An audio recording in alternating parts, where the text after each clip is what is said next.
Ayan, hello po sa ating lahat.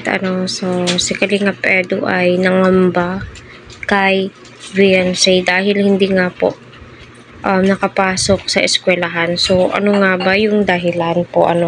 Ayan, hello po Team EDSI. Kumusta? Naway nasa mabuti po kayong kalagayan. So, yan po yung topic po natin. Unang-una sa lahat, marami pong salamat sa lahat ng nakasubscribe sa aking channel, naka-tune in.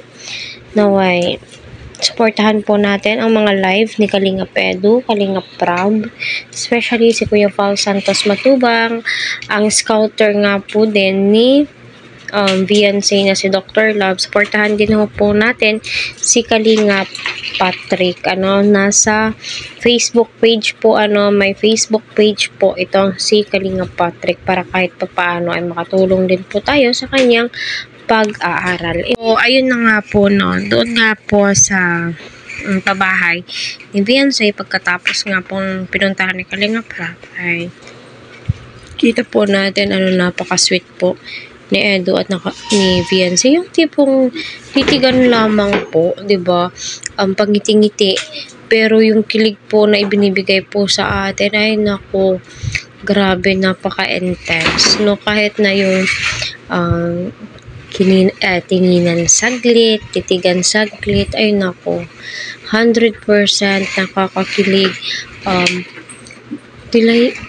Ang gaan, ang sarap nilang kasama. Yun po yung mga napapansin ko. So, yun na nga po, hindi po nakapasok sa school itong si Viancy dahil na nga po, pagod daw po siya.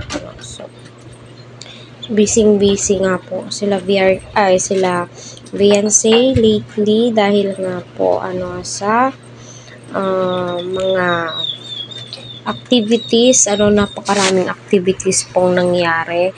Yung story ng buhay nila Kuya Val, and birthday ni Pau Pau, birthday ni Kalingap Prab. Kita po natin lahat nag-effort po talaga, at saka sa anniversary po nila ni Edu. So kita po natin na, 'di ba, ginagawa po nila lahat para ma-entertain po tayo, 'di ba? So, grabe, kaya patuloy po natin silang supportan. So, yun na nga po, nakakabilib din po itong si Viancy kahit na napakadami po niyang activities. Ang dami po nilang activities, never mo po nakita o narinig na nagre-reklamo siya,